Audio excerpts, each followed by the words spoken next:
Let me tell you something. When you walk through these doors and you lift your hands to pray, I want you to remember that you're talking to Almighty, all-knowing, all-powerful God, the creator of heaven and earth. The blast of his nostrils can split the cedars of Lebanon. He holds the seven seas in the palms of his hand. He weighs the mountains in a scale and the hills in the balance. You can ask him for things so staggering, so big, that God slides out of his chair and sits on the edge and says to the angels, did you hear what he said? Ask him for things that are impossible, because with God nothing is impossible. Ask him to defeat the giants in your life, because our God is a giant killer. Ask him to divide the sea before you and to bury Pharaoh and watch him turn your enemies into fish food. Ask him to send fire from heaven as he did for Elijah, and he will. Ask him to walk with you in the fire of the fiery furnace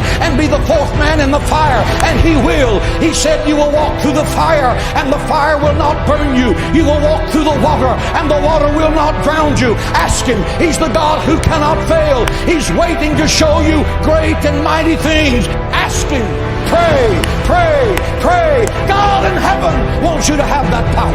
You are made in the image of God. God is not a statue. He speaks, he thinks, he talks, he feels our infirmities. He answers our prayer. He's alive. He's Jehovah Shammah, the God who is there. He's Jehovah Nissi, the Lord who is our banner. He's Jehovah Shalom, the God our peace. Pray. God is in heaven saying, what do you need? Do you need healing? Ask in faith, believing, and I will give it. Do you need supernatural wisdom to make a tough decision? Ask of me, and I will lead you in paths of righteousness for your name's sake. Do you need peace that surpasses understanding? Ask. For nothing is impossible to those that believe. No good thing will he withhold from those that diligently seek him. Do you need the impossible? Then open your mouth. Open your mouth in faith, believing. You're not talking to the President of the United States. You're not talking to Bill Gates.